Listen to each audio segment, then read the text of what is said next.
Alhamdulillah ini sudah aktif. Baik. Ya, untuk efisien waktu, kita akan sedikit sebelum mengenalkan Pak Diskara yang menjadi sumber inspirasi kita ya. Ini mohon izin untuk menyampaikan tentang apa sih harmoni itu. Ya, baik teman-teman. Saya panggil teman-teman aja ya biar lebih lebih nyaman. Ya, baik. Ini saya mohon izin share screen tentang harmoni. Kira-kira seperti apa? Mudah-mudahan ini bisa menjadi inspirasi buat kita semua kolaborasi atau apa aja teman-teman yang ingin apa share atau ingin apa ya ingin banyak belajar di harmoni atau kira-kira ingin kolaborasi. Baik, mohon izin share screen. Ya, nah ini malam ini ya, ini biasanya di website kita itu langsung muncul muncul materi yang tentunya menjadi materi hari ini. Baik, nah ini kan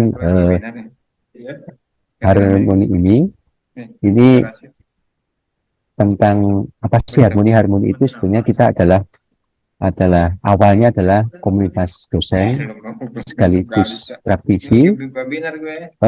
Mohon izin, bisa di unmute dulu sebentar. Ya, sebentar, ini saya cek dulu. Ya, Mas, ya. Oke, baik. Terima kasih teman-teman. Saat ini mohon izin untuk bisa unmute dulu.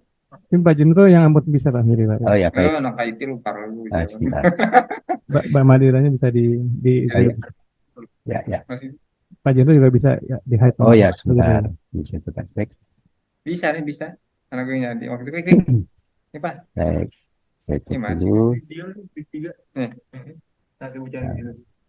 Partisipan ya. Partisipan Ya, baik. Ini saya sampaikan dulu. Harmoni ini kan sebenarnya tadi saya sampaikan adalah komunitas dosen sekaligus praktisi. Nah, di aktivitas kita ini ada 3 bidang yang tentunya juga bisa bisa apa ya bisa mengikuti perkembangan teknologi, kemudian keilmuan kita bisa sharing. Nah, creative learning itu adalah kerjasama kita dengan perusahaan, company, itu tentang bidang-bidang yang ini adalah bidang-bidang yang kami passion kami. Ini teman-teman kalau buka salah satu aja, salah satu kita coba. Nah, di sini tentunya teman-teman bisa melihat kira-kira apa sih yang akan dipelajari. Ini kami sangat terbuka dengan materi yang akan diajarkan, materi yang akan kita sharing, materi yang akan menjadi kerjasama di partner-partner kita. Ini semua ada di sini. Ini semua ada silabusnya.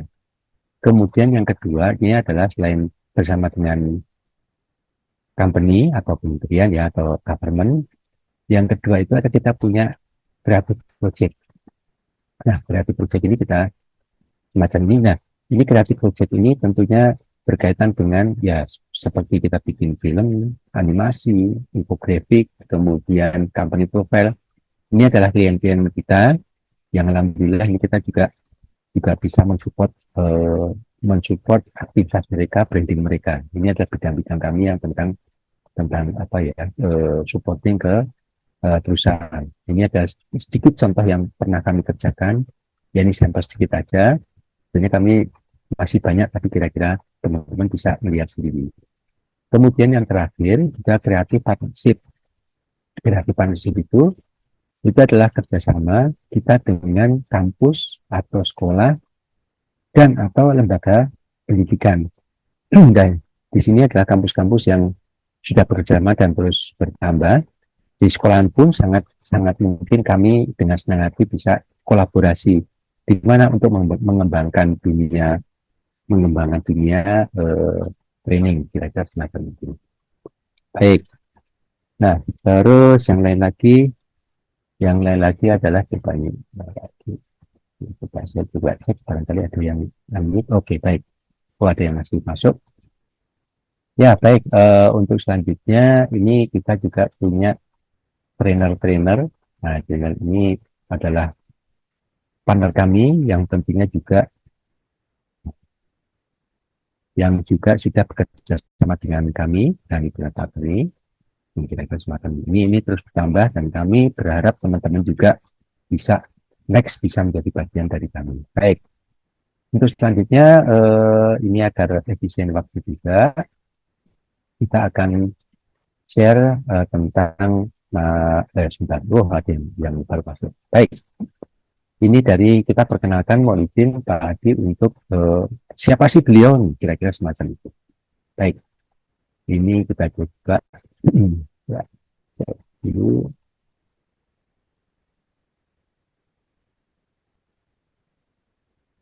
Ya, baik, ini saya share kembali.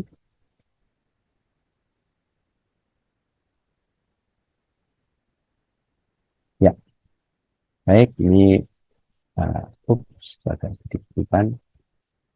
Ya,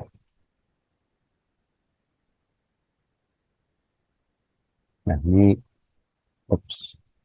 nah baik, untuk apa ya, untuk pengenalan di awal, ini Pak Adi ini, beliau ini ekspertisnya banyak banyak bidang ya.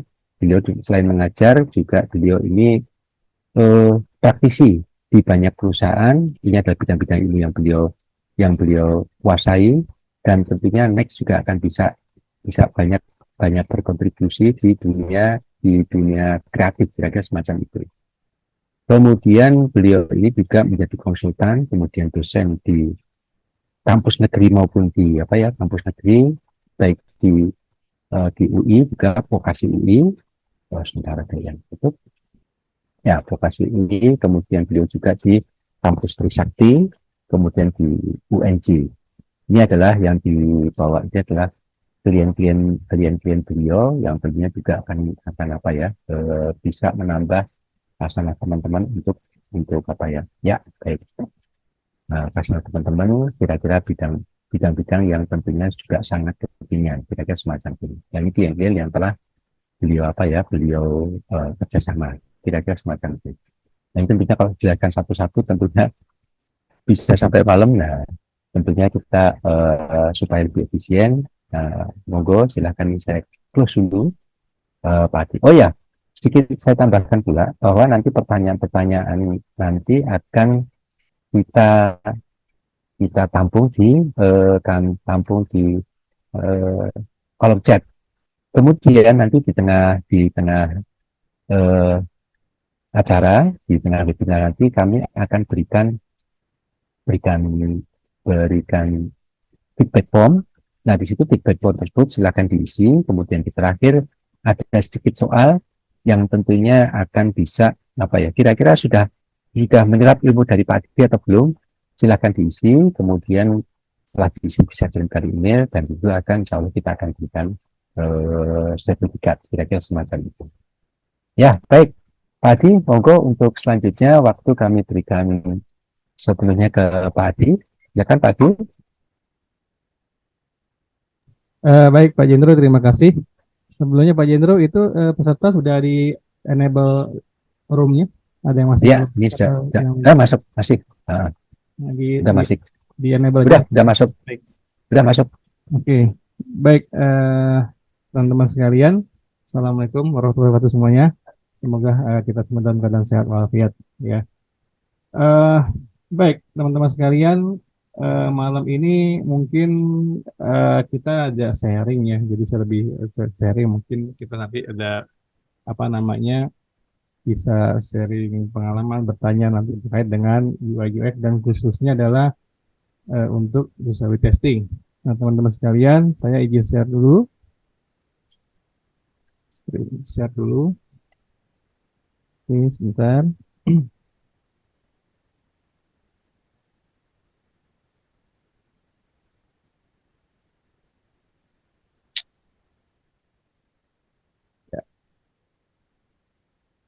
Baik.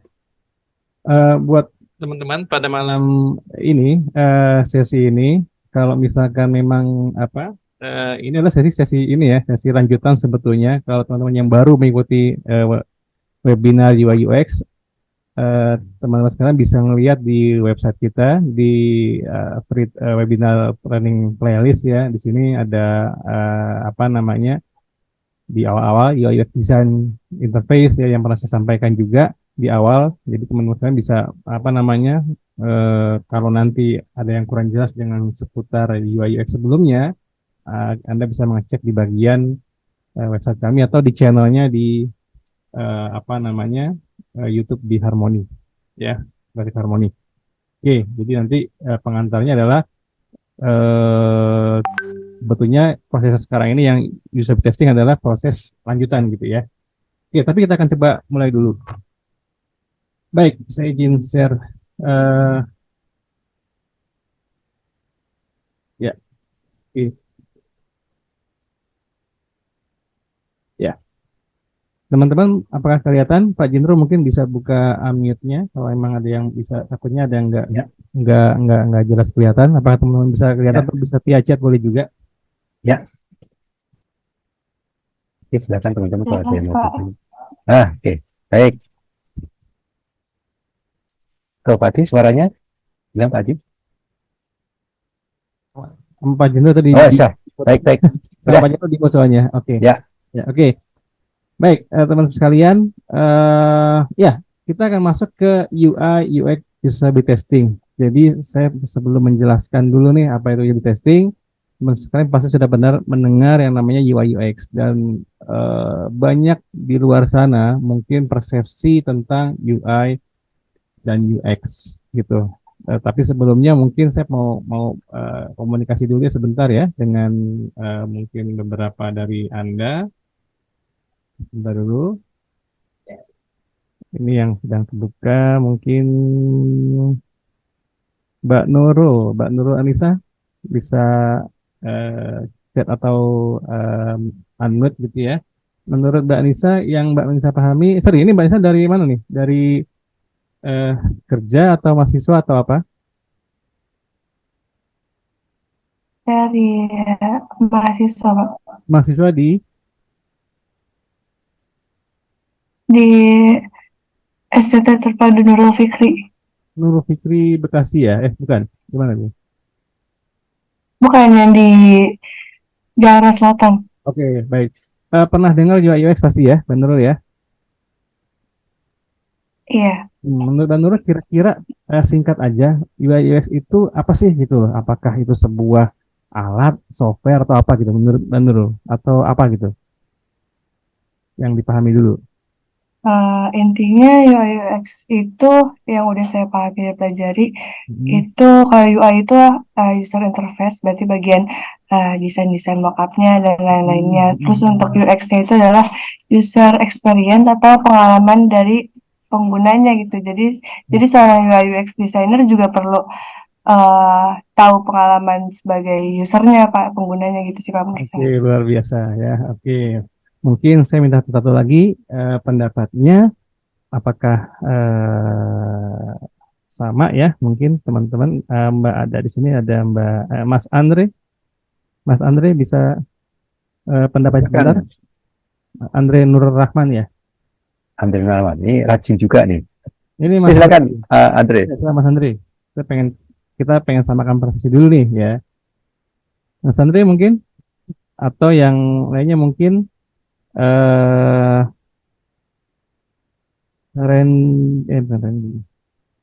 Bevi Anwar, Mas Bevi Anwar, bisa unmute-nya mungkin?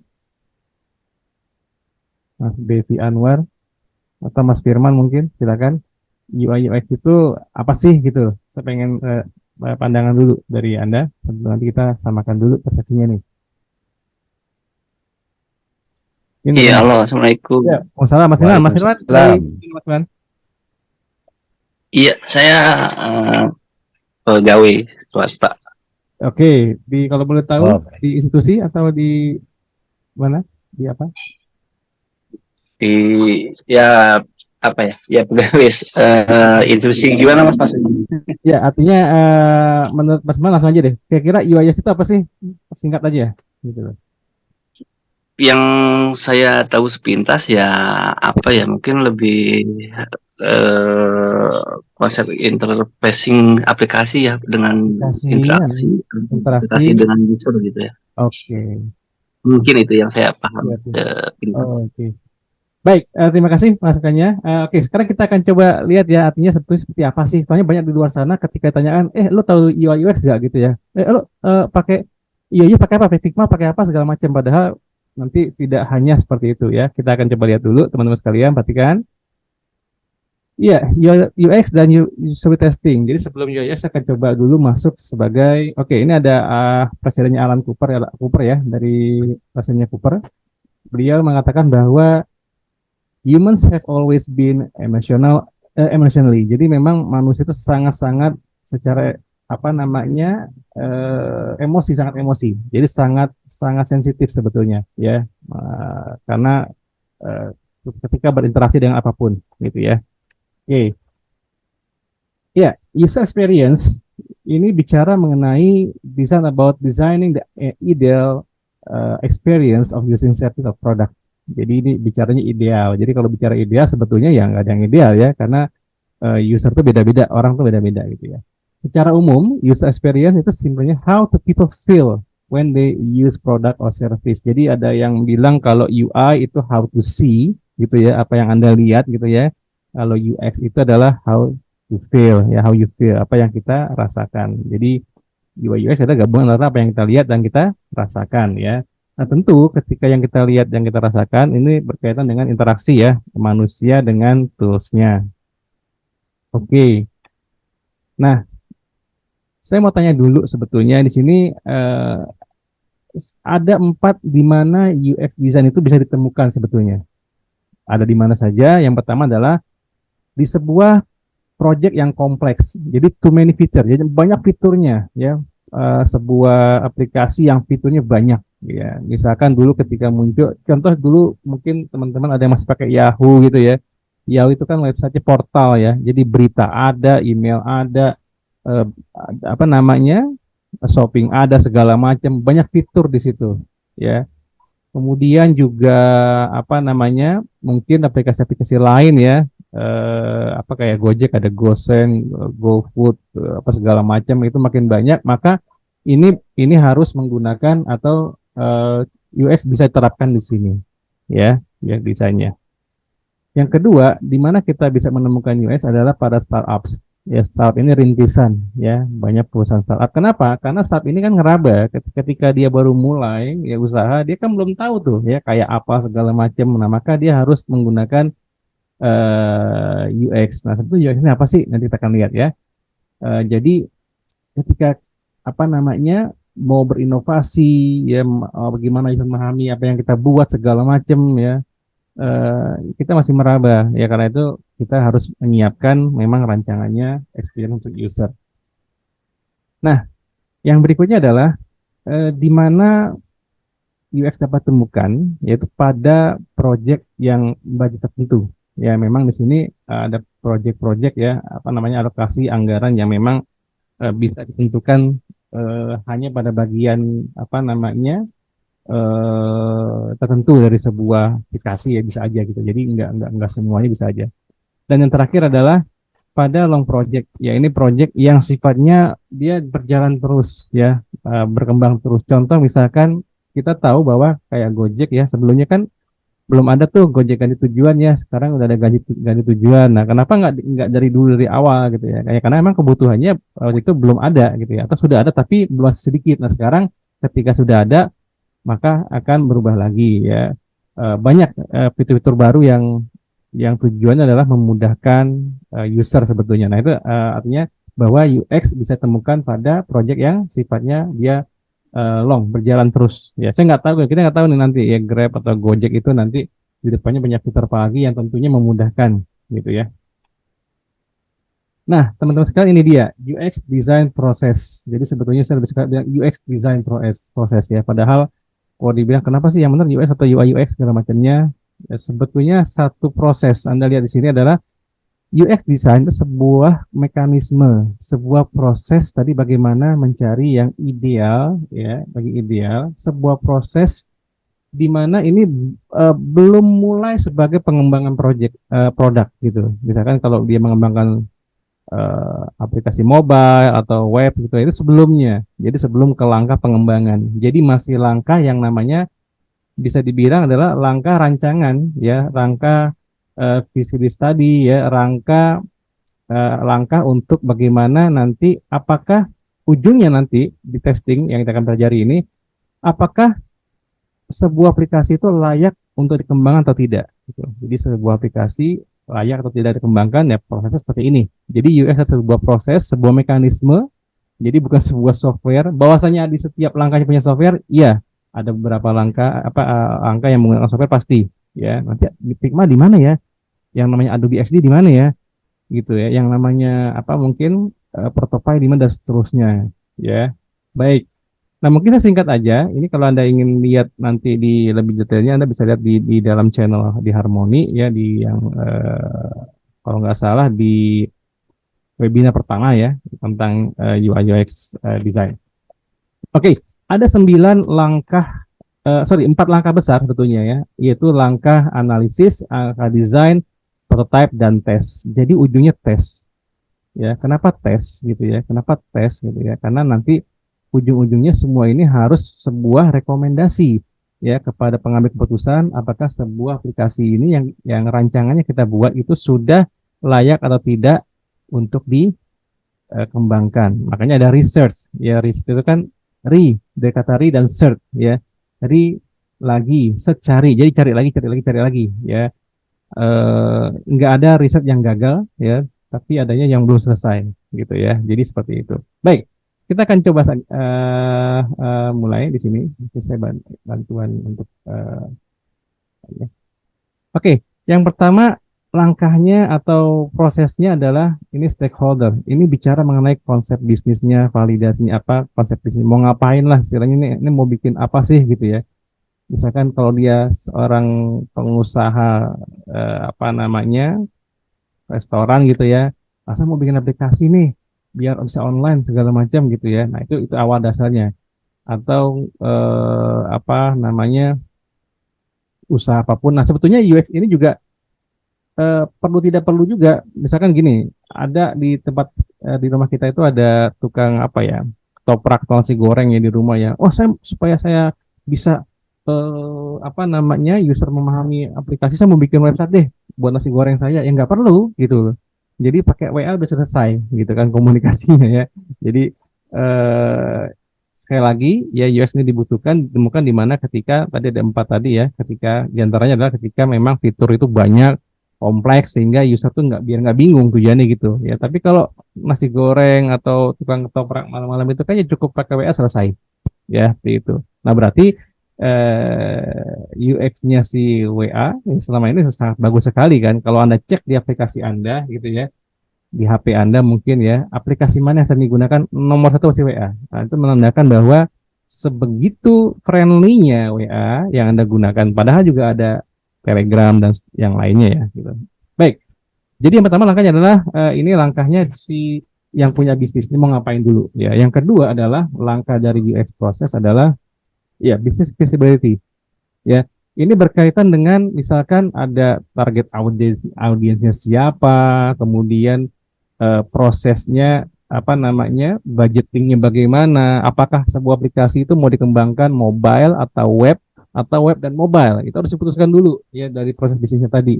Contoh misalkan Shopee itu bermain di aplikasinya di web dan di mobile gitu ya, berarti dia hybrid ya. Sedangkan Gojek misalkan ya, GoFood gitu ya kan, itu kan nggak bermain di web, dia hanya bermain di mobile gitu loh. Begitupun Grab gitu ya dan seterusnya gitu ya. Nah ini artinya penentuan di sini ini sangat penting ya. Ini nanti ya. Oke. Yang kedua adalah site audit nih. Jadi tentukan dulu budgetnya segala macam, apakah mau aplikasinya hybrid, mobile atau web. Ya oke, ini masih masuk angka analisis sebetulnya. Nah, setelah langkah ini selesai, nanti baru masuk ke langkah selanjutnya adalah ya ini langkah user profile ya atau user personas ya. karena ada target audience, karena yang dibicarakan adalah user, ya user, berarti kan orang yang akan menggunakan gitu ya, yang menggunakan aplikasi tersebut. Ya, oleh karena itu supaya bisa menggunakan aplikasi, maka kita harus meriset begini, meriset ya. Kita apa namanya merekayasa sebetulnya profil-profil user kayak apa nanti yang nanti akan sesuai dengan produk yang akan kita buat. Ya, kita istilahnya namanya user personas. Ya, user personas adalah sebuah apa namanya mekanisme ya untuk membuat fiktif sebetulnya ya rekayasa user seperti apa sih gitu. Jadi kalau misalkan kita mau bikin aplikasi tadi restoran gitu ya yang bisa pesan online, ini personasnya apa nih? Misalkan Andi gitu ya, 20 tahun ya, hobinya suka makan, traveling segala macam. Nah, itu kan berarti yang seperti itu dipetakan dulu. Nah, dipetakan dulu. Nah, ini adalah user profile. Itu lebih kepada behavior daripada calon user atau target audience-nya. Oke. Dan berikutnya adalah user flow. Oke, ada user journey atau user flow-nya. Jadi bedanya nanti gini. User journey adalah sebuah langkah orang itu atau user menggunakan aplikasi semenjak dibuka sampai selesai untuk satu fitur. Ya, contohnya misalkan tadi Mbak Nurul misalkan ya, Mbak Nurul misalkan mau dari rumahnya mau ke apa ke sekolahnya atau ke kampusnya gitu ya. Dan dia akan naik online misalkan ya Grab atau Gojek gitu. Nah, dari ngebuka aplikasinya, kemudian tujuannya kemana, mau kemana, naik apa, motor atau mobil gitu ya. Kemudian nanti ketemu drivernya dan kemudian pesan dan jalan gitu ya. Itu namanya user journey ya. Artinya user journey adalah langkah-langkah satu fitur ya, satu langkah sebuah aplikasi dari awal sampai selesainya. Jadi kalau misalkan Anda belajar di Shopee, dari mulai buka aplikasi Shopee-nya baik di mobile atau di web, kemudian apakah Anda mau cari atau pilih kategori gitu ya, kemudian mau dipilih keranjang dulu atau mau langsung beli, dan sampai pembayaran dan selesai, nah itu adalah journey-nya. Nah, sedangkan user flow adalah detailnya. Jadi kan kalau kita misalkan kan langkah-langkah kayak milih tempat tujuan, milih kendaraan tuh pasti kan nggak bisa enggak gitu. Tapi kalau misalkan langkah kayak misalkan mau chatting sama drivernya, pengen ngelihat sampai di mana posisinya, kemudian mengasih rating setelah selesai, itu kan nggak harus, nggak wajib langkah itu. Nah, itu namanya user flow. Nanti Anda bisa lihat di dalam apa namanya webinar UX saya sebelumnya. Oke, langkah kelima adalah karena kita akan ngebahas unit testing, cepetin aja. Ya, langkah kelima adalah setelah nanti langkah itu dibuat ya prosesnya, ya maka langkah kelima adalah bagaimana menentukan struktur atau arsitektur informasinya. Gampangnya gini, kita menentukan prioritas informasi dari sebuah aplikasi. Contoh misalkan tadi Grab ya, katakan Grab Car atau ya Grab Car ya atau Gojek lah. Nah, satu fitur misalkan ya, fitur informasi tadi memesan ya, fiturnya dia kan memesan berarti kan, intinya memesan kan, meskipun ada yang lainnya tuh ya, misalkan kayak ya pilihannya bisa pakai apa, ada mungkin diskon atau segala macam ya, atau misalkan pilih yang lainnya, tapi intinya memesan. Nah, bahwa eh, yang diperlukan ketika masuk aplikasi itu adalah yang pertama mau kemana kan gitu, mau kemana pilihan Anda gitu kan, terus naik apa segala macam, terus bayarnya itu mau pakai apa namanya online atau mau cash kan gitu, yang penting-pentingnya ya. Itu urutan itu adalah bagaimana kita menyusun nanti informasinya. Gampangnya adalah kalau di sebuah website atau sebuah apa namanya mobile, itu menunya gitu aja, struktur menu atau site map ya, atau mobile mapnya ya, dari ada home, ada apa segala seterusnya seperti itu ya. Ini adalah langkah kelima. Kemudian langkah yang keenam, nah dari proses yang tadi yang langkah kelima artinya prioritas informasi tadi, maka akan disusun, nah ini dia ya, disusun tergantung mobile atau web ya, pola-pola informasinya. Jadi kalau misalkan apa namanya, saya akan lari sebentar di sini, bentar. Saya coba buka contohnya dulu misalkan ya. Oke, teman-teman ini kelihatan ya Shopee ya gitu ya. Nah, ini kan kelihatan pola patternnya nih, ya artinya apa kenapa kemudian tuh cari tuh di atas gitu loh. Ya di atas di sini nih. Ya, kemudian setelah cari ke kategori di bawah, ada iklan dulu ya. Kenapa enggak langsung produknya di atas sini nih. Nah, ini pola-pola ini memiliki apa namanya penempatannya sendiri setelah dibuat prioritas. Nah, itu disebutnya dengan tadi langkahnya adalah langkah dari sorry, langkah dari wireframing ya atau wireframes. Jadi bagaimana penempatan prioritas informasi ke dalam bentuk apa layout visual ya, pattern layout ada pola-pola layout ya. Ini juga Anda bisa lihat nanti di dalam apa namanya webinar saya sebelumnya. Oke, yang selanjutnya adalah langkah ketujuh. Nah, ini dia nih.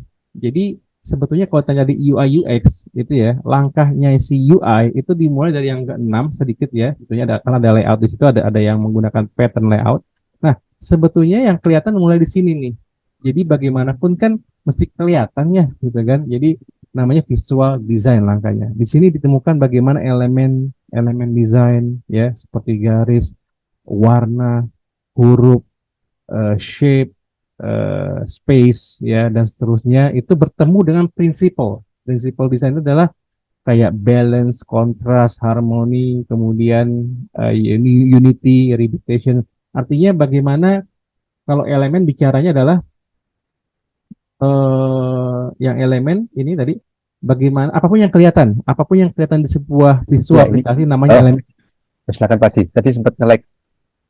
Oh, oke, bisa ya. Ya, silakan. Jadi Silakan. yang namanya elemen adalah apapun yang kelihatan di visual. Sedangkan kalau prinsipal, bagaimana yang kelihatan tuh disusun biar menarik, ya, seimbang, balance dan seterusnya. Nah, ini visual, ya di bagian visual design.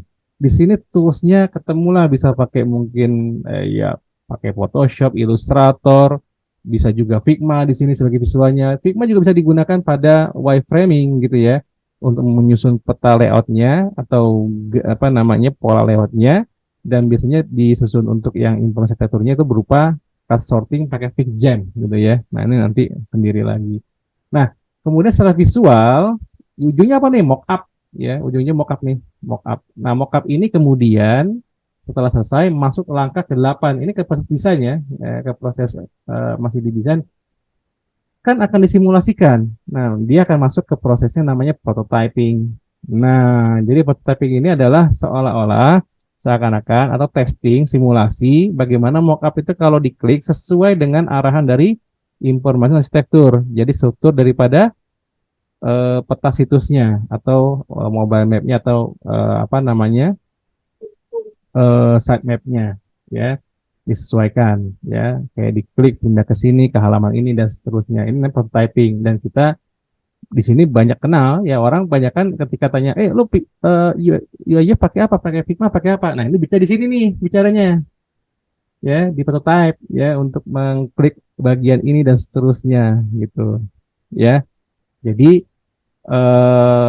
langkah ketujuh ya ini eh, belum bisa dilakukan secara maksimal kalau langkah keenamnya belum ditentukan pola peta. Bisa aja, tapi nanti kenapa kemudian eh, ini kelihatan Pak ya? Kelihatan Sofinya ya?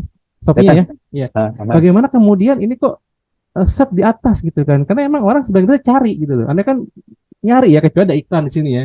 Nih ya, kalau posisi informasi begini nih. Pertama adalah cari ya. Setelah itu ada iklan ya.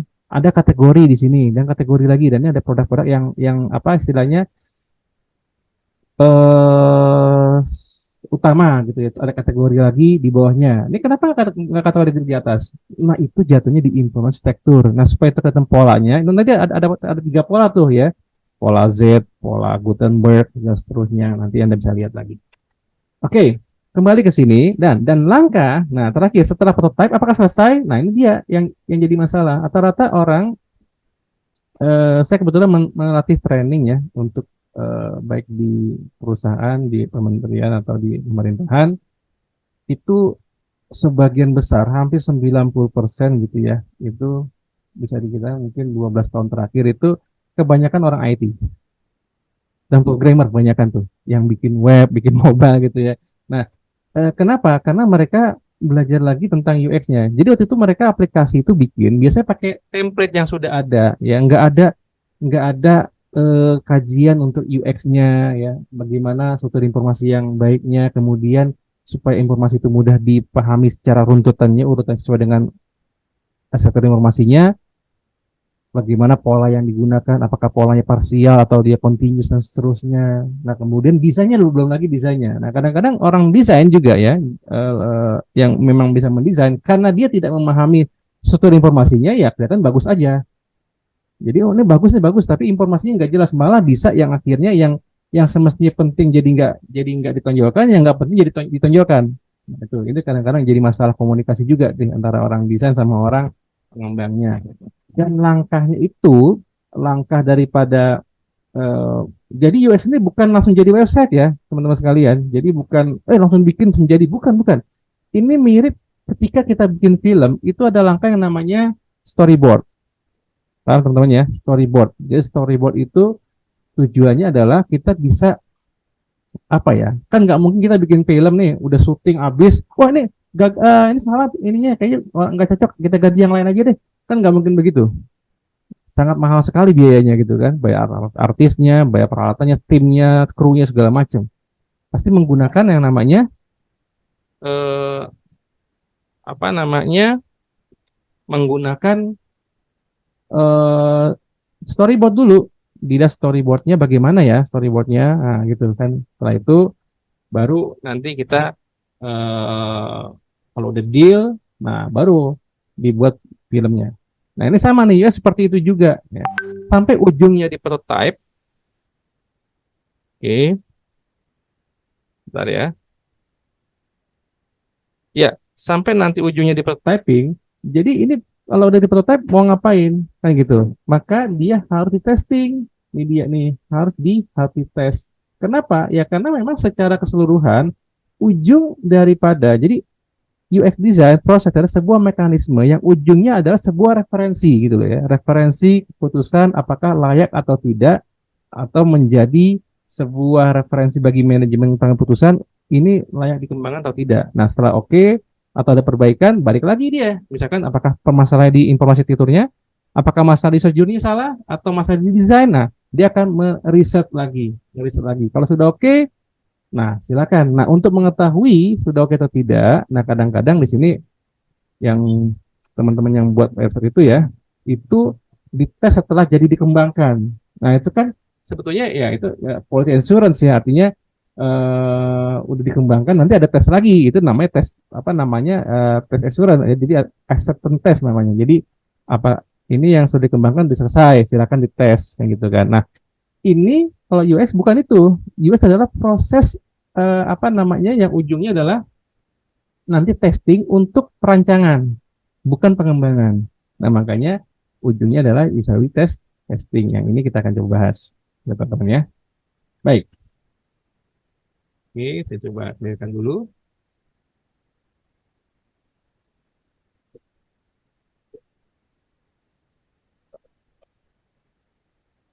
Oke. Ya. Nah, uji coba atau pengguna atau user testing membantu Anda memahami. Jadi kata-katanya memahami, ya. Bagaimana pengguna menggunakan produk dengan produk, apakah produk tersebut dirancang ya mudah dipahami. Jadi ujungnya adalah supaya paham aja sih ini. Jadi bukan udah jadi dikembangin dulu nanti apa enggak, tapi sebelum dikembangkan gitu ya, dikembangkan ada namanya proses tadi UX tadi, ya. Baik. Nah, ada metodenya ya, metode untuk UX research itu ada dua ya, dan dua-dua dipakai ya, dua dipakai baik yang sifatnya kuantitatif dan kualitatif. Apa sih kuantitatif ya, biasanya kalau kuantitatif ini sifatnya eksak ya, terukur dan seterusnya ya. Kalau misalkan apa kualitatif itu adalah sifatnya ya nggak terukur ya, artinya berupa tanggapan dan seterusnya ya. Nanti ada membedakan antara apa namanya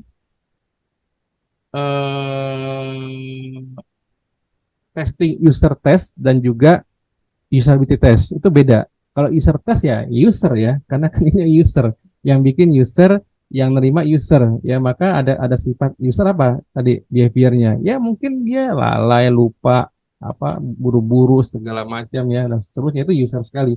Sedangkan kalau yang usabilitas itu tes kegunaannya, berarti fungsinya ya, tahapannya apakah sudah dijalankan atau belum gitu dan seterusnya. Oke, di sini ada dua kiri kanan ya, eh, perbandingan antara testing dan yang sifatnya kuantitatif dan kualitatif ya. Kalau kuantitatif biasanya itu pengukurannya performanya ya, itu diberikan penugasan, nanti ada persentase keberhasilannya. Nah, jadi misalkan tingkat keberhasilan orang menyelesaikan satu tugas, misalkan kalau orang belum pernah pesan pesan Grab atau Gojek nih ya, terus coba Anda pesan tapi nggak diajarin tuh, dikembangin sendiri. Nah, nanti itu akan muncul yang namanya mungkin ada kesalahan, ya lambat ngelihat dulu. Itu ada waktu yang berjalan gitu ya, ada persentase, nanti wujudnya ada persentase, ada datanya, jadi statistik bentuknya ya. Sedangkan kalau kualitatif itu ya pengawasan langsung, observasi. Jadi kalau misalkan ketika dilihat, oh ini orang garu kepala, dia mungkin bingung mau nanya gimana, mulai memesan segala macam gitu ya. Nah itu dia akan kelihatan performanya, garu kepala, mungkin dia mesti baca dulu lama dan seterusnya. Ini yang kualitatif ya. Nah kemudian kalau kuantitatif itu biasanya ada validate design decision ya, find usability test user issue. Jadi bisa dilakukan validasi pada sebuah desain, mana yang diputuskan untuk bagus gitu ya, misalnya lebih lebih enak dilihat dan seterusnya gitu ya. Tapi memang ada ukurannya juga ya, nggak ngasal tadi gitu ya. Kayak tadi misalkan di Shopee tadi kan ya apa, subjektifnya, maka kan nggak mungkin pencarian ini itu ditempatkan di akhir bawah sini, di belakang kiri, kiri bawah sini gitu loh ya. Pasti kalau nggak di atas ya mungkin di kiri, di kanan dan seterusnya kayak gitu ya. Kemudian it use film design research again the depth inside user behavior emotion. Jadi lebih kepada tadi apa namanya, behavior emosi ini dinilai. Jadi kalau nanti ada bahkan yang lagi dites tiba-tiba dia udah keluar aja, dia nggak selesai tugasnya gitu. Itu kualitatif ya. Nah kemudian untuk riset konsisten numerical data bisa berupa angka, persentase ya, statistik tadi ya, persentase angkanya. Misalkan dia menyelesaikan ada 5 tugas pengerjaan, salah kliknya ada 3 gitu, atau ada tiga berarti sekian persen gitu dan seterusnya. Tapi kalau yang di sini, yang di kualitatif, finding based on researchers impression of user comment and feedback ya. Di komennya apa? Menurut Anda nanti dari yang tadi coba, bagaimana paling sulit sih, dan kenapa Anda sangat susah memilih itu? Dijawab tuh misalkan sama usernya, sama testernya. Pokoknya kecilan, warnanya nggak kontras. Nah itu kan feedback ya, komennya. Dan terakhir adalah dari data ini, artinya indirect record while participant complete task. Jadi di sini adalah yang nggak langsung kan, diproses dulu sama ada mesinnya kan. Nah, sedangkan kalau data ini langsung nih, user nih kelihatan gitu ya.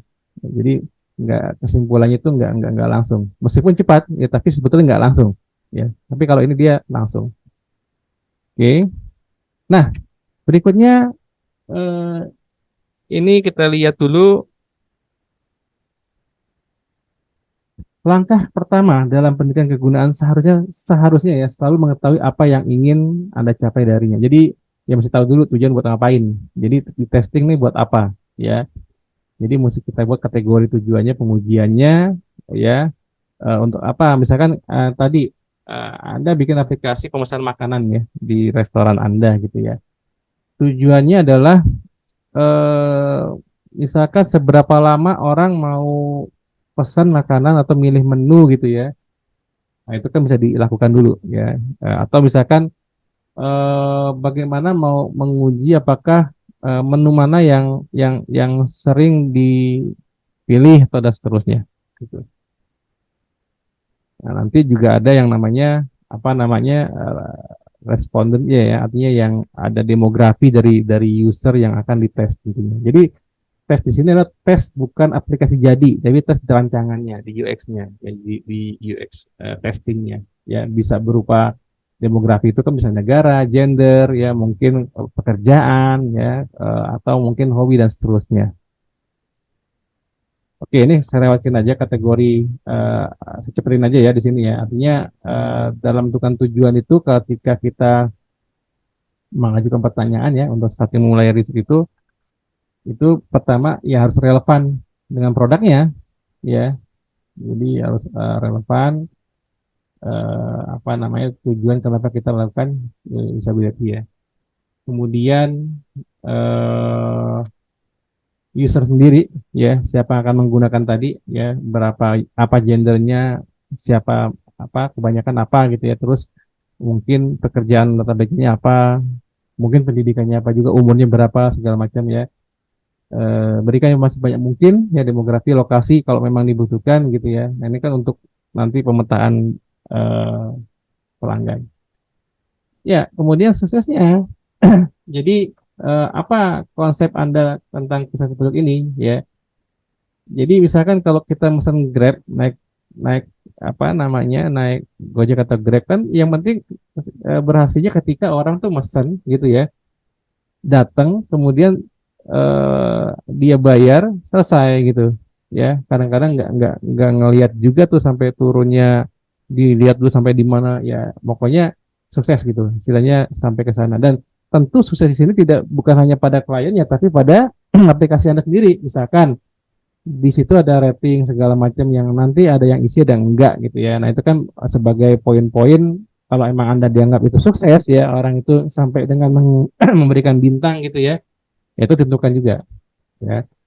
Ini kompetitor yang berikutnya adalah pesaingnya ya. Kalau tadi Gojek ya sama Grab dan seterusnya gitu ya. Ada pemain baru mungkin yang lainnya gitu ya. Dan dia agak beda sendiri kan kalau kita lihat mungkin kayak Maxim gitu kan, dia per kilometer kayak InDriver, misalkan InDriver itu kan menggunakan apa ya, tawar menawar dan seterusnya. Ini kan kembali lagi mau kayak seperti apa nanti dia kelihatan akan bermain di mananya untuk bisnisnya gitu. Research ya, kemudian ini berkaitan dengan apa tadi namanya, kita di langkah-langkah itu pasti kan ada data ya. Ya misalkan tadi kalau dia belum ada, di langkah kedua itu adalah data audit, itu termasuk branding. Jadi ada rancangan logonya segala macam itu di pos kedua auditnya ya. Dan nanti itu akan dibrandingkan ya. Nah, ketika branding itu sudah mengganti kata kerja, biasa sebuah brand itu ketika sudah mengganti kata kerja itu ada branding namanya. Jadi misalkan gini, kata kerja mencari informasi di internet itu kan surfing ya. Nah, diganti dengan kata googling.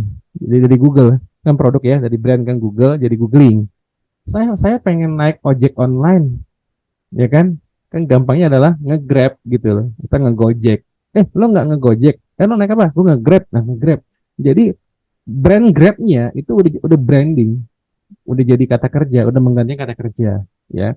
Kayak misalkan kayak WA misalkan. Lo WA-in dia deh, WA-in dia lo.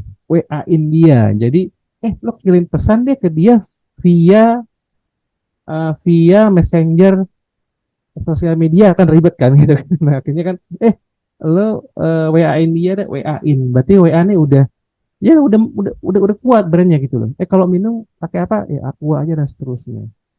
Ya, kita nggak tahu apakah Telegram itu kayak gitu ya. Lo telegramin dia deh. Nah, atau apa tuh? Yang mungkin nggak ada pakai Telegram sini gitu ya. Nah, mungkin tidak sekuat WA, ya tidak sekuat WA gitu ya. Nah, ini adalah riset tadi yang memungkinkan apa namanya, semua proses itu punya apa namanya, yang kemungkinan nanti user harus tahu gitu. Tadi brandingnya segala macam. Dan tentu ada timing and scope-nya ya. Artinya untuk mengumpulkan data ini berapa lama dan seterusnya. Oke, ini kita pengukurannya nanti bisa berupa ya, artinya bisa berupa verbal ya, respon, artinya bisa verbal, bisa multiple choice, bisa rating scale, ya bisa rating respon. Ya, ini skala-skala pengukuran usability testing. Oke, kita langsung aja deh. Saya menggunakan platform ini ada UX Audit ya. Anda bisa sebentar, saya sambil buka dulu.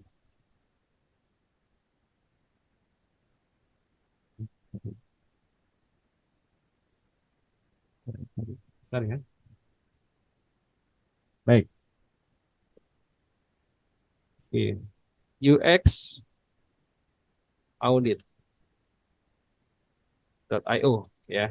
Nah, ini salah satu platform free ya, pricing free di sini free. Anda bisa login dengan ini ya, yang nanti eh, di apa namanya eh, menggunakan sorry, saya udah masuk loh itu. Bentar ini. Bentar. Oke, oh ini dia. Oke, baik. Datang lagi uxaudit.io. Jadi pertanyaannya adalah kenapa sih mesti di apa namanya eh mesti di testing gitu kan? Ya, karena UX proses adalah ya ujung-ujungnya bukan prototyping ya, prototyping ya udah jadi simulasinya gitu loh. Kan tuh masih diuji dulu agar simulasi itu, testing itu, prototype itu layak gak nanti untuk dikembangkan. Nah, patokan layak atau enggak gimana? Nah, diantaranya yang kuantitatif gitu ya, bisa menggunakan platform ini ya, audit.io ya. Oke, ya misalkan, atau tadi ini juga nih. Eh, ya, nih contohnya. Ya, jadi eh, ada seperti ini. Nah, kembali ke tadi di eh, US Audit itu ada skor, ya ada skor yang bisa nanti dipakai ya untuk bagaimana menentukan sebuah prototyping ya, sebuah desain atau sebuah mock-up gitu ya, itu layak nggak sih untuk dinilai apa namanya dikembangkan nantinya berikutnya. Contoh misalkan ya, ini ada skor 50 gitu ya. Ini kalau masih skor lebih kecil 50 ya ini biasanya masih taruh dini nih ya. Berarti ini jangan dulu deh gitu ya. Artinya masih dikaji lagi tuh apa mungkin desainnya, apa mungkin di apa journey-nya yang salah atau mungkin informasi teksturnya masih berantakan atau visualnya yang jelek dan seterusnya ya.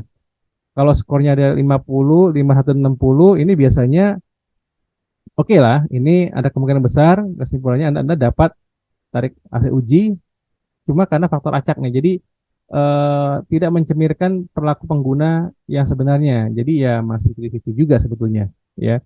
Kalau skor yang 61 sampai 70, nah ini cukup yakin nih tentang simulasi coba. Ya bisa lah, well done lah bisa dicoba gitu ya. Artinya bisa dikembangkan gitu ya. Tapi kalau 71, wah ini udah confidence ya, udah agak oke lah ya, apalagi sampai 9 apa 90. Ini benar-benar eh, confident ya, percaya ya. Meskipun memang meskipun belum selesai tapi hampir dari tujuannya itu tercapai. Contoh misalnya gini, kalau tadi misalkan apa namanya Anda bikin testingnya ya pemesanan makanan ya udah yang penting orang bisa bisa makan mereka pilih kemudian oke, tapi kalau nanti ada misalkan ada submenu lagi apa submenu apa atau kasih tanda bintang ya, ini pilihannya mesti apa namanya buat feedbacknya yang tertentu, nah itu bisa nggak perlu selesai nggak masalah ya, yang penting yang utamanya. Nah tapi kalau udah yang masuk 90 99, nah ini oke. Dan tentunya nah ini dia ada ininya, kalau yang 100 ya ini berarti udah sempurna banget dan jarang banget tuh ya karena kan user kan juga banyak testingnya. Oke, nah kemudian UX Audit Score ya, score ID ini ya dihitung secara kompleks nih, jadi menggunakan machine learning sama AI. Jadi memang si audit itu tadi menghitung angka itu tuh udah pakai metode machine learning dengan artificial intelligence ya, untuk mengetahui nanti faktor-faktor nih ya. Ini skornya bergantung pada apa sih gitu kan ya. Machine learning sama AI tuh ngebaca ini seberapa percaya diri pengguna saat mengikuti uji coba gitu ya, dari mulai mungkin dia lamanya mengeklik ya, terus ada salah klik mungkin gitu kan, ada yang keluar dari tes belum selesai gitu kan, ada yang nggak ngerjain tes yang namanya manusia kan gitu. Nah, berapa jumlah pengguna yang keluar tuh kan, ya kan, kemudian waktu yang dibutuhkan untuk misalkan ya, perilaku klik dan scroll ini kan ada orang yang apa ya, dia nggak baca tapi tangannya nggak bisa diem gitu loh, apa ya bahasanya geritiran atau apa gitu, maksudnya digerak-gerakin gitu segala macamnya dan lainnya, karena sangat human sekali ya. Oke, ini ada metode sedikit ya, metode pengukuran. Ini kan ada tanyaan. berapa banyak sih user yang digunakan untuk menguji gitu ya. Eh, Ukuran sampelnya itu yang dibutuhkan itu supaya hasilnya valid itu berapa gitu. Nah, ada satu teori yang masih digunakan juga oleh si Jacob Nielsen ini. Ya, Jacob Nielsen ini orangnya udah tua tapi luar biasa juga. Nah, dia mengatakan bahwa ada yang namanya five user rule. Dia cukup 5 aja gitu loh. Kenapa 5 aja gitu ya? Nah, jadi ternyata dicoba eh, coba yang terlalu rinci adalah pemborosan sumber daya. Jadi kalau misalkan kebanyakan juga ya ini kan bukan bukan uji jadi ya, tapi uji perencanaan. Ngapain banyak-banyak kan gitu loh. Orang kita menghemat kok jadi malah US kan untuk menghemat kan kayak tadi apa prototype kan. Sorry, storyboard kan untuk menghemat bukan untuk jadi gitu. Itu namanya test acceptance ya atau apa namanya quality assurance itu beda sendiri ya. Nah, tapi ini kan tes perencanaan. 5 itu cukup ya, tidak lebih dari 5 lah. Kenapa bisa begitu? Nah, mereka si eh, Jacob Nielsen ini punya punya apa namanya rumusnya begini nih ya ada n dalam kurung satu dikurang satu l di mana n itu total jumlah masalah kegunaan. Nah, jadi dicek nih n ini yang di atas ini adalah nomor problemnya, masalah. Jadi dari satu fitur, langkah fitur ya, misalkan tadi orang ngebuka Grab, Gojek, milih tempat segala macam, itu ada salah klik dan segala macamnya gitu ya, itu dihitung ya berapa banyak dia salah. Nah, dan L adalah proporsi masalah kegunaan yang ditemukan. Proporsi, jadi seberapa besar nih gitu. Nah, kalau lihat kurvanya di sini, ternyata memang eh, ini salah angka nih ya, sorry. Sorry, dulu. Ini saya perbaiki dulu. Ini angkanya ini ada settingan desain, kadang saya kecilin gambarnya. Nah, di sini sorry. Ya, kegeser tuh, sorry. Masih kelihatan Pak ya, Pak Jendro ya? Masih. Masih ya. Bentar. Ini menarik sekali buat teman-teman. Nah, bentar. Ini mana deh? Kalingan sama ini nih. Oh, pindah kan udah.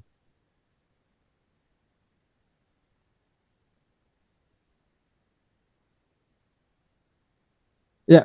Nah, gini. Menurut kurva yang digambarkan, 5 pengguna sudah cukup. Nah, sudah cukup nih 5 pengguna nih menurut kurva yang digambarkan ya.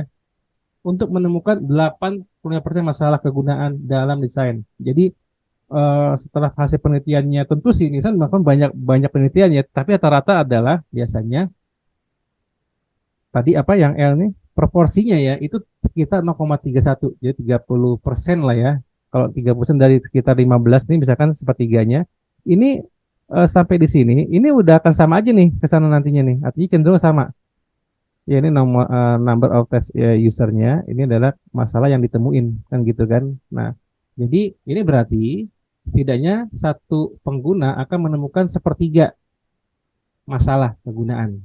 Nah, ini menurut kita sudah cukup gitu loh.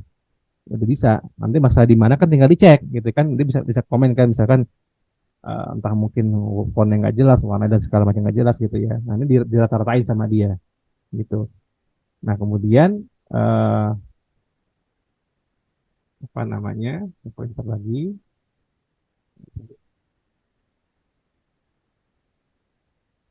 It's balikan dulu sebentar. Ya. Nah, itu salah satu saja ya. Pak, apakah itu mutlak? Tidak. Sebetulnya kalau testingnya makin banyak makin bagus gitu. Tetapi kan kita menghemat biaya segala macam kan dengan apa namanya sejumlah apa namanya masalah tadi ya. Jadi berbandingan tadi apa masalah dengan proporsi sorry ya proporsi masalah gitu ya. Nah, baik. Oke, nah ini tipe-tipe dari user testing ya.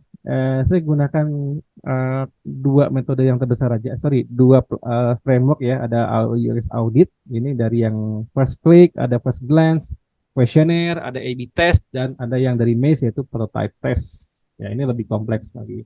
Ya mungkin sementara itu Pak Jendro, sebelum lanjutkan, silakan. Ya, ya, baik. Nah, ini ternyata, izin. Nah, ternyata memang teman-teman yang mungkin masih baru, teman-teman nanti bisa saya share ya di kolom chat ini bisa melihat di di pertemuan sebelumnya yaitu tentang UIX Nah, ini saya ada kolom Smart. Di kolom chat, mungkin teman-teman yang baru baru mengikuti ini, tentunya juga tetap tidak ketinggalan. Artinya kita sudah pernah bikin webinar tentang UI juga. Ini di situ kami selalu menampilkan video-video yang bisa mempelajari. Nah, di sini pun nanti di akhir sesi atau paling tidak lusa itu akan videonya akan tentunya juga akan berkesinambungan dengan video yang tidak pernah kita lakukan di pertemuan selanjutnya, di pertemuan sebelumnya. Nah, di sini nanti teman-teman bisa lihat secara apa ya, secara lebih dulu kira-kira semacam itu. Oh ya, sambil kita sampaikan juga bahwa silakan teman-teman bisa menyampaikan langsung atau lewat kolom chat. Silakan nanti. Ya, baik Pak Adi, bisa dilanjut Pak Adi. Ya. Oke, Ya, silakan. teman-teman selanjutkan kembali ya. Oke, ini akan nih ya, ada contohnya nanti. Baik, jadi saya gunakan platform ini. Jadi sebetulnya tes itu banyak jenisnya, tapi yang diwakilkan oleh UX Audit cukup mewakili ya, dan MIS ini sudah cukup mewakili kalau Anda mau mengetes sebuah aplikasi ya, baik berbasis mobile atau berbasis web. Oke, yang pertama ini ada first click test. Jadi first click test ini ya kita menganalisis bagaimana pengguna berinteraksi dengan antarmuka sebuah aplikasi sehingga Anda dapat menyesuaikan dan meningkatkan desain Anda. Jadi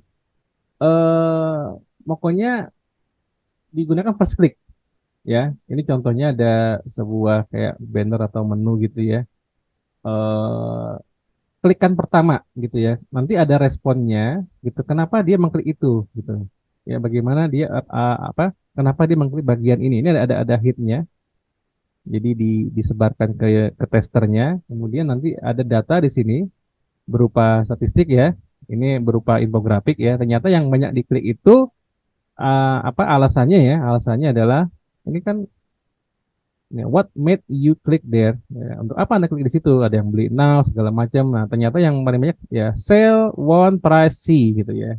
Dari yang ini. Nah, dari sini dibaca apakah tujuan daripada informasi arsitektur atau fiturnya itu memang sesuai atau tidak. Nah, kan bisa dilihat tuh. Oh, ternyata memang sesuai nih karena apa namanya t-shirt misalkan t-shirt ya t-shirtnya emang yang mau ditonjolkan gambarnya kan ada t-shirt topi ternyata enggak masih kecil. Nah, berarti ada masalah nih atau mungkin susunannya atau kurang besar dan seterusnya itu bisa menjadi acuan riset kembali. Nah, itu ya ini first click. Jadi eh, klik pertama kali diklik gitu. Dan ini pada halamannya yang manapun. Jadi kalau misalkan kalau kita mau tes ya, misalkan kayak tadi halaman apa? Contohnya, sorry, tadi ada contoh halaman.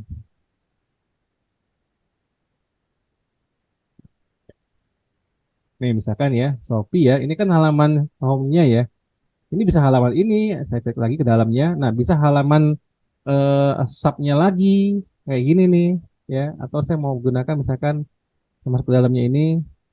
Nah, ini halaman transaksinya. Nah, ini artinya kalau klik tes itu bisa dimanapun halamannya yang akan dites, ya, yang akan dites. Misalkan Anda mau tes halaman yang ini nih, ya, coba klik. Ada yang langsung klik kemana? Misalkan ada klik ini, alasannya apa dan seterusnya. Nah, itu nanti bisa dites, ya. Oke, kan masih tadi, berarti masih.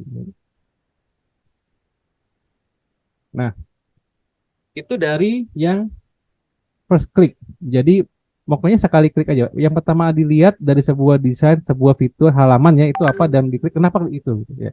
Yang kedua adalah first glance ya.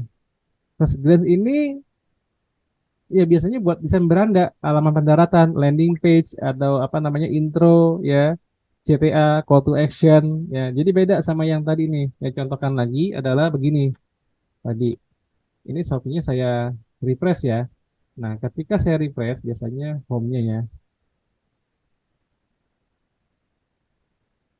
Atau ketika saya buka Shopee deh ya. Shopee, berapa? Nah, kayak gini nih. Ya, ini kan ketemu halaman intronya nih, halaman apa iklan gitu ya. halaman pop-up-nya nih. Nah, ini bisa dites nih. Jadi bagaimana apa namanya tes halaman utamanya. Jadi kalau yang first glance itu adalah halaman-halaman yang sifatnya pertama kali. Ya, kalau dia tidak ada pop-up berarti ya langsung menggunakan web apa homepage-nya ini. Halaman homepage ini bagaimana gitu loh. Ya, dikliknya.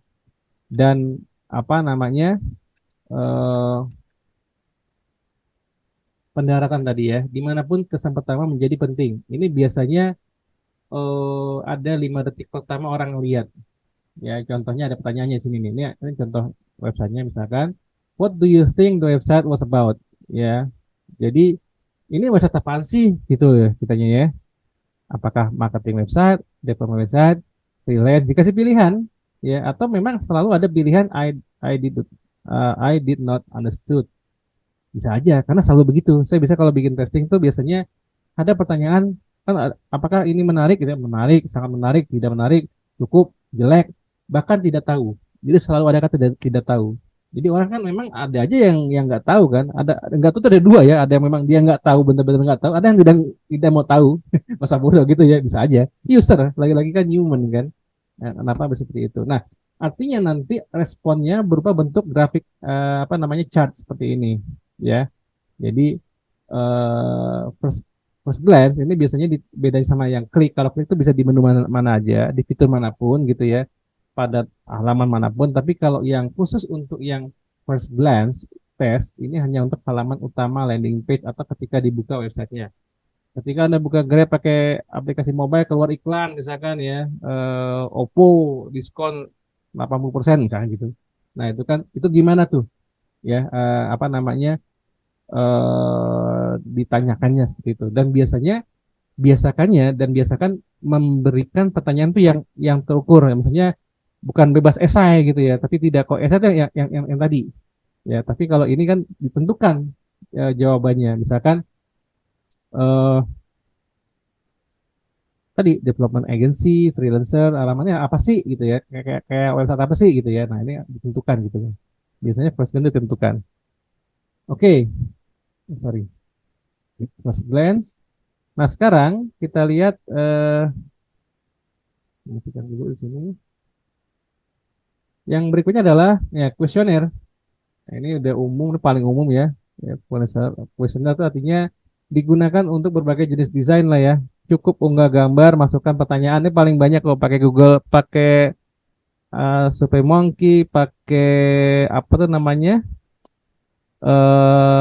Google Form itu udah bisa ya. Ini contohnya.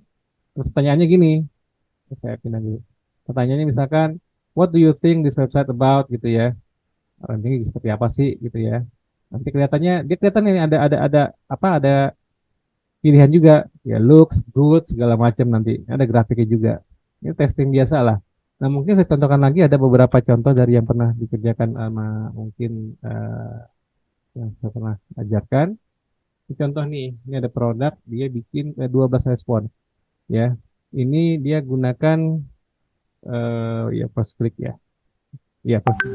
Jadi misalkan gini, berikut ini adalah tampilan dashboard dari situs web Luna ya. Silakan berikan tanggapan. Ada 12 respon, nilainya 60 ya kan. Rata-rata time taken-nya 39 detik. Nah, gitu loh. Nah, jadi ini kan baru pertama ambil kan. Jadi kalau Anda lakukan beberapa kali dengan beberapa orang yang sesuai dengan demografinya, nanti ketahuan menjadi standar nih, boleh juga. Nah, ternyata ini yang tanda-tanda diklik ada di sini dan seterusnya. Tuh, ya. Dan ini kenapa Anda milih untuk mengklik pada bagian tersebut? Ya, tadi kan ini kan yang first click ya. Nah, ternyata ya, kalau dari yang tugas mereka bikin ini ternyata yang paling dari website ini kan website senam ya. Apa? Tempat kebugaran lah ya. Ternyata ingin karena join saya langsung gitu ya. Di sini nih. Jawabannya ya dan ini menarik sekali.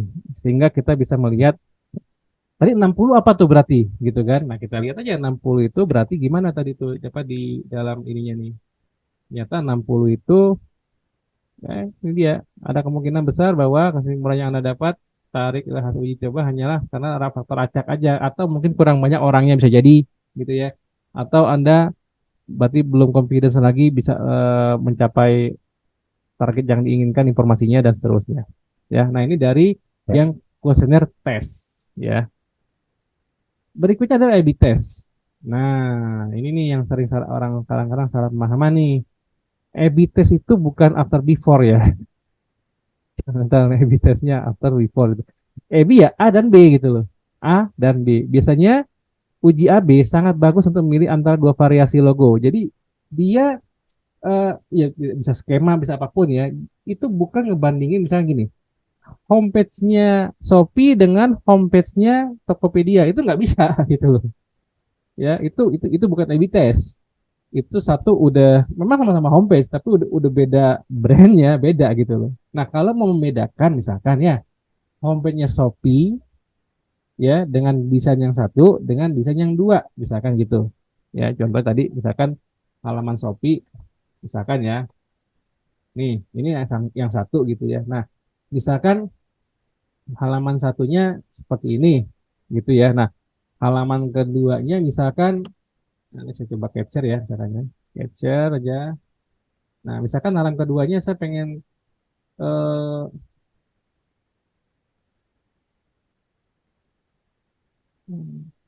sorry, misalkan halaman keduanya ini misalkan kecilin segini ya, misalkan ya sedikit aja sebentar. Saya tutup dulu aja karena terusnya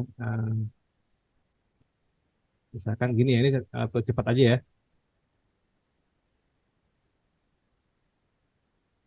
Tadi misalkan gini lah tuh ya, nah kecil besar gitu dengan dibandingkan sama yang ini. Nah itu bisa, jadi dia membandingkan A/B test itu adalah membandingkan dua visual desain yang berbeda untuk fitur yang sama di halaman yang sama. Oke, saya ulangi lagi. Contohnya nih A dan B nih, lihat ya. Ini kan sama seputar nih, ya kan? Artinya menu check out kan, ini kan check out juga. Tapi yang di kiri itu ada ikonnya beda nih. Ini kan icon doang nih. Ini ikonnya hitam putih, ini warna gitu ya. Ini doang. Ini A/B test. Ya, jadi nggak bisa meskipun di website yang sama ya Shopee nih check out sama halaman eh, pembatalan misalkan gitu. Ya nggak bisa, itu nggak apple to apple. Meskipun satu-satu brand gitu ya. Tapi di halaman versi yang apa di halaman yang sama, di fitur yang sama, tapi desainnya berbeda. Ya, sehingga nanti kelihatan skornya nih. Misalkan skornya di sini yang pertama looks just one better, simple segala macam. Yang ini appealing, look better like segala macam. Sehingga skor lebih tinggi di sini misalkan. Bahkan sampai dilihat skor rate-nya misalkan 78 atau 78 berarti bagus ya gitu istilahnya kan udah bisa direkomendasikan perubahannya gitu. Kalau ini masih mungkin kecil gitu. Nah, itu teman-teman untuk yang apa namanya? A/B testing. Nah, yang terakhir adalah dari prototype test. Nah, kalau tadi first click ya, first glance, kuesioner, apalagi tadi yang terakhir A/B test. Nah, itu hanya berlaku parsial, artinya pada bagian-bagian fitur tertentu saja. Nah, tapi kalau yang namanya prototype test berarti ini kita bisa mengetes alur, yang kita tes itu alur. Alur itu apa? Journey-nya. Jadi yang kita tes itu journey-nya. Langkah dari orang membuka sebuah fitur sampai selesai. Jadi kalau dia membuka saya ingin jalan ke Blok M gitu ya, dari Kemayoran ke Blok M gitu ya kan, saya buka aplikasinya, saya mau kemana dari tempat saya Kemayoran sampai Blok M-nya di mana, kemudian naik apa gitu kan, pilih bayarnya pakai apa, selesai udah. Nah langkah-langkah itu bisa dinilai ya tadi pakai rumus yang si Nielsen tadi itu apa untuk penilaiannya. Nah, toolsnya juga beda. Nah, frameworknya ini bisa digunakan Maze. Maze ini ada free, ya ada free, tapi untuk satu kali project. Tapi bisa digunakan berulang-ulang. Tapi projectnya dihapus dulu. Nah, syaratnya begini. Untuk menggunakan prototype test, gitu ya, kita perlu hasil prototypingnya. Nah, makanya baru bicaranya alat nih. Ya, nih alat nih bicaranya nih. Jadi, barulah ketemunya nih XD, Figma, ya kan? Apa namanya? InCopy mungkin ya, ada Sketch, nah gitu loh. Nah ini mau pakai mana? Nah ini bener nih kalau ditanya misalkan, lu UX design-nya, apa namanya, pakai apa Figma segala macam? Ya itu bicaranya berarti dia prototyping gitu loh. Ya belum testing loh, baru bicara prototyping doang loh. Bagaimana menggunakannya? Dan itu bisa menggunakan XD dari Adobe, ya Figma, ya. Ada prototype mungkin baru, ada Just in Mind yang lebih mendekati gitu. Jadi memang eh, apa namanya, sebetulnya memang yang mudah dipahami, mudah dilakukan. Nah sekarang bagaimana cara kerjanya? Ya.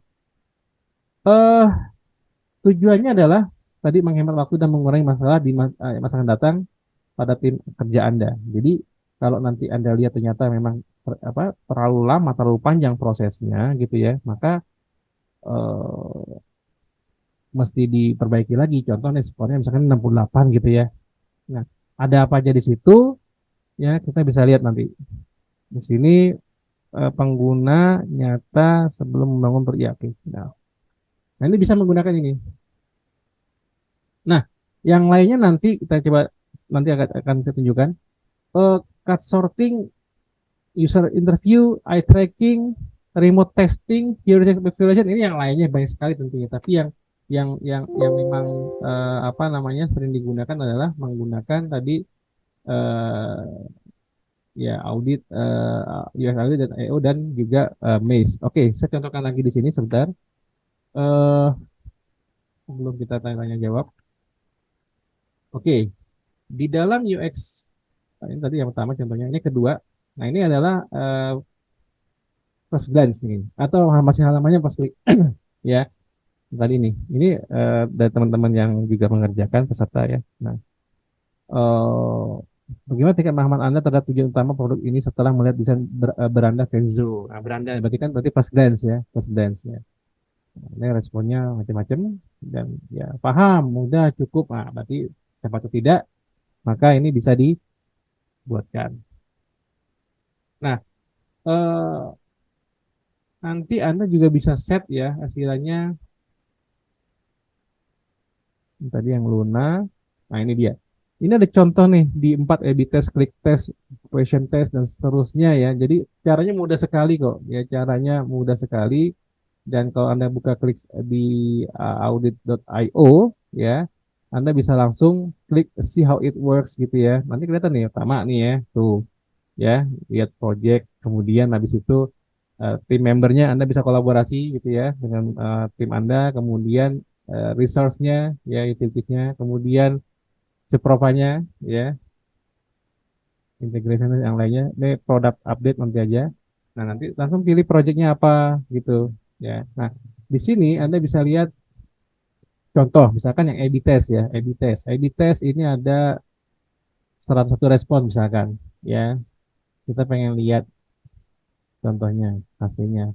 101 respon, waktunya sekian. Oh, ini 100. Apaan sih? Banyak banget gitu ya. Tinggi banget nih 100 nih.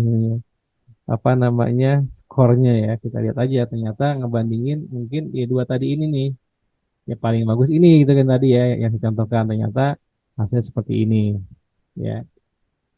Oke, yang lainnya lagi, nah klik tes, ada yang tadi apa, first glance ya.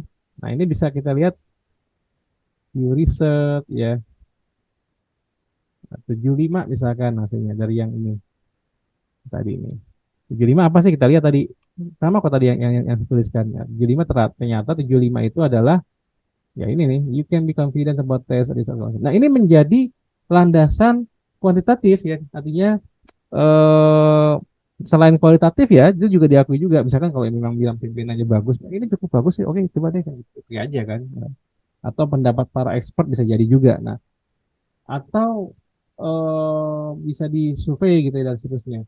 Tapi bisa ini melalui kuantitatif. Pak, ternyata kita skor itunya 78, kayak masih oke nih, bisa dikembangkan. Oke, silakan dikembangkan dan seterusnya. Kalau masih masalah diperbaiki dan seterusnya.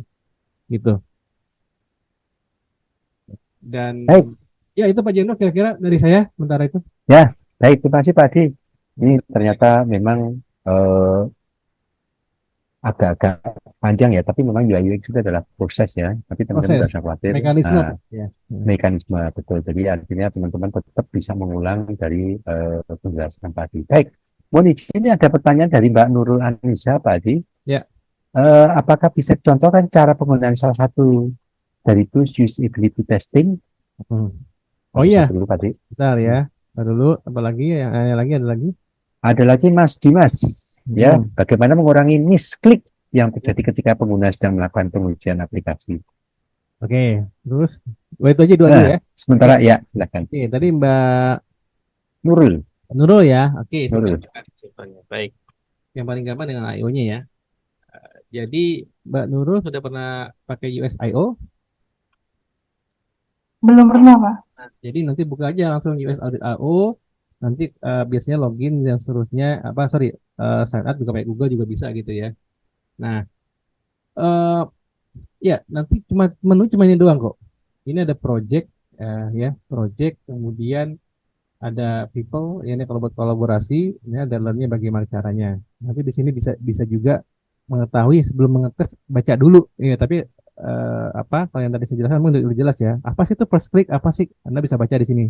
Ya, artinya tutorialnya ini ada urutannya cara itu. Pertama klik project dan seterusnya seperti ini, ya. Ini oke lah, nggak apa kita coba dulu, ya. Nah, eh di sini sudah jelas, ya. Klik tes dan coba. Oke, kita coba lagi. Misalkan gini, ya, saya nggak ada contohnya sebentar ya. Nah, inilah, ini contoh yang udah ada. Kita coba dulu punya teman-teman di sini sebentar. Balik dulu, create project misalkan, ya. Nah, ini project ini misalkan eh, apa namanya? Oh, belum di-share screen, Pak Adi, mohon Oh, izin. belum ya? Sorry, sorry, sorry. Saya udah pede aja. Bentar, bentar, Pak. Saya screen, maaf, maaf. Ya, oke. Sudah? Terus ya, ya, Iya, Mbak Nurul, maaf. mudah-mudahan Mbak Nurul bisa ngeliat ya, Ya. Mbak Nurul ya. Jadi Baik, Mbak teman-teman. Nurul, nanti di US Audit itu yang pertama, itu ada learn. Di learn ini, Mbak Nurulnya bisa lihat.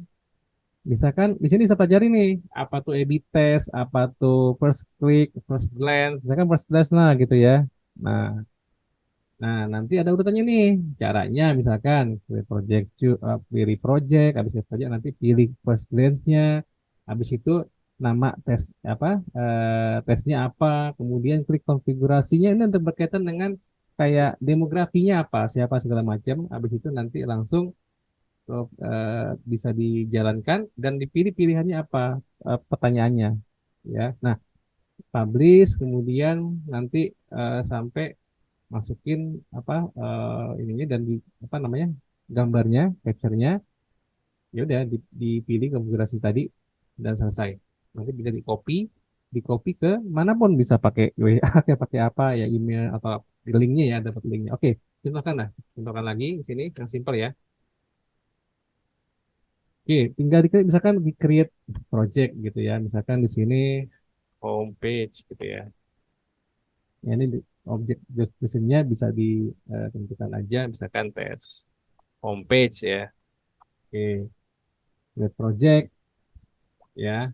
Nah, nanti apa namanya? Ada nih homepage di sini ya, jadi nih. Nah, kalau kita lihat klik, nah, yang mau dilihat apa? Misalkan tadi first glance ya, tanya add di sini. Klik add-nya, nama tesnya misalnya apa? Tadi tes homepage ya kan. Nggak tahu namanya apa saja ya. Nanti tes gitu. Nah, ya, akan muncul tampilan View test has been successfully created, udah dibuat, berhasil nih gitu ya. Nah, kemudian kita configure.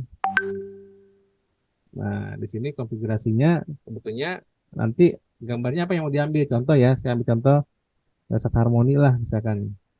Saya buka harmoni.id misalkan. Contoh aja ya. Atau Anda punya yang hasil dari apa namanya, yang lainnya. Nah, kebetulan saya mau tes misalkan ini nih tentang apa namanya, eh first grade kan itu untuk ini ya, landing page atau apapun. Saya mau tes ini aja nih. Nah, udah saya print screen deh. Misalkan ini ya. Ini saya save di nama homepage, home aja deh. Start home, saya save gitu ya. Oke, tadi di sini di, nah, tes instruksinya. Pertanyaannya dulu di sini munculin dulu. Nah, ini berupa apa? Misalkan Anda memunculkan ada apakah text field, radio button gitu ya, atau checkbox gitu. Ini untuk mekanismenya tentu sendiri. Misalnya gini, saya mau bikin apakah eh, buat yang usernya ya, apakah pop up-nya menarik gitu ya. Berarti kalau menarik ada pilihan kan. Biasanya kan salah satu pakai radio button gitu ya. Kan gini utamanya.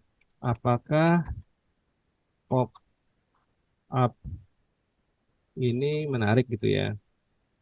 Kan gitulah pilihannya misalkan sangat menarik gitu ya. Nah, add lagi menarik biasa aja karena apapun ya kurang. Biasanya kalau di jelek gitu misalkan ya. Dan saya tambahkan misalkan tidak tahu, misalkan gitu loh. Ya tidak tahu, kemudian dikirimkan. Oke. Nah, nanti di sini temuin lagi nih gambarnya mana yang dimasukin tadi. Misalkan yang tadi yang apa tadi namanya nih? Cacat harmoni itu tadi di mana? Ini ya. Dah, betul. Nah, ini pertanyaannya yang des tadi apa silakan misalkan silakan tentukan apakah eh, pop up ini bagaimana cara gini bagaimana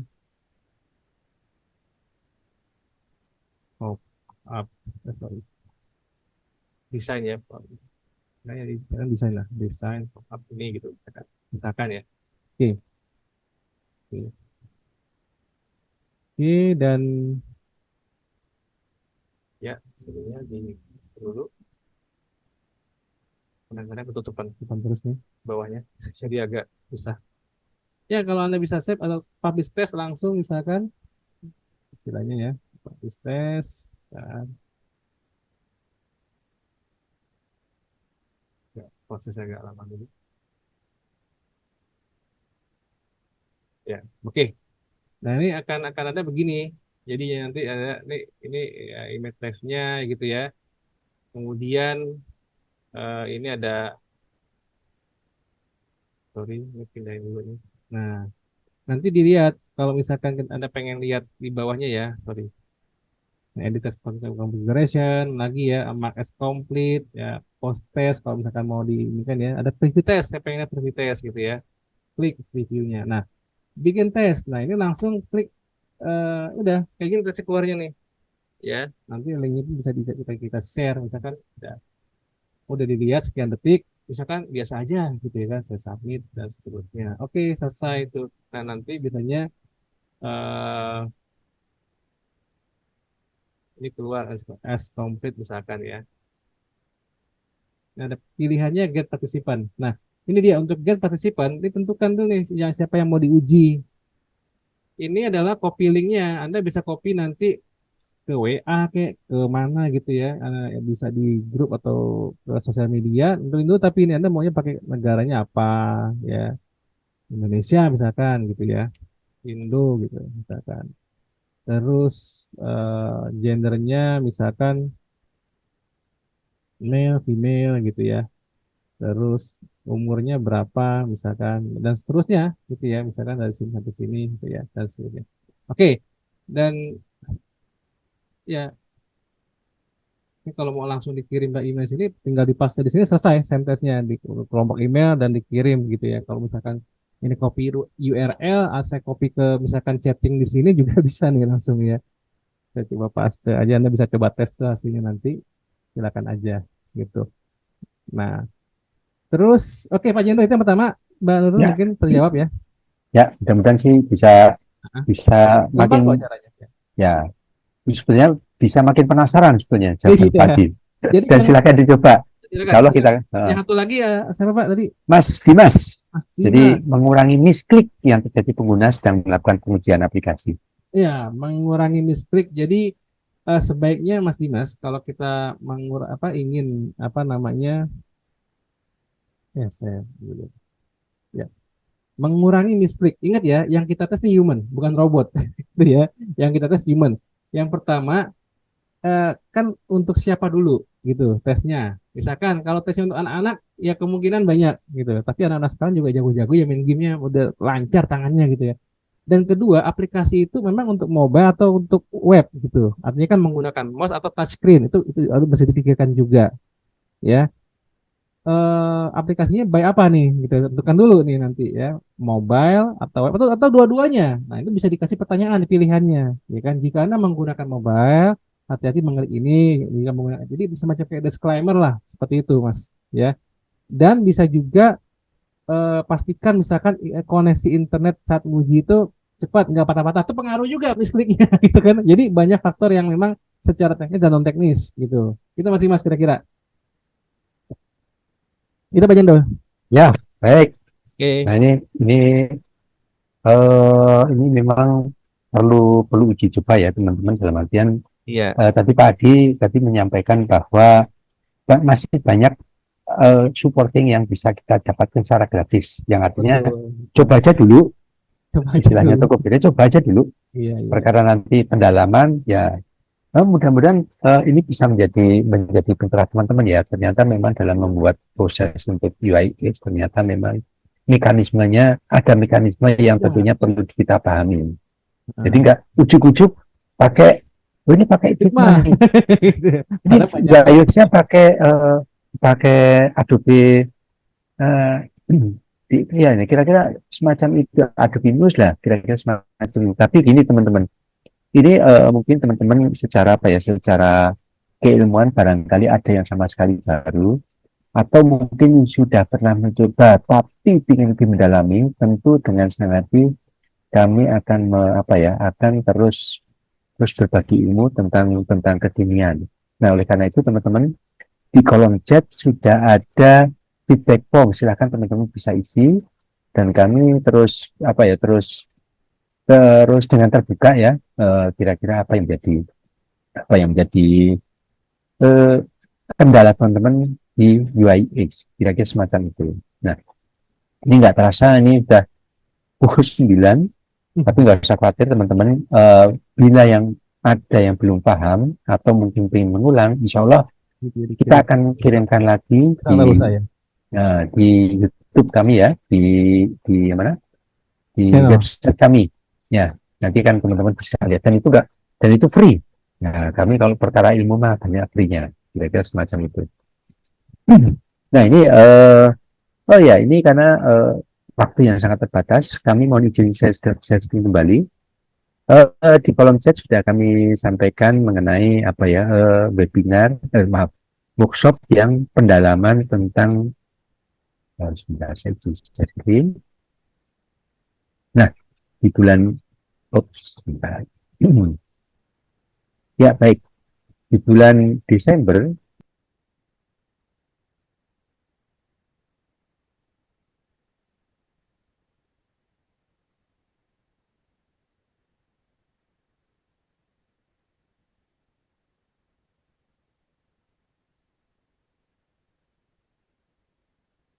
Silakan Pak. baik.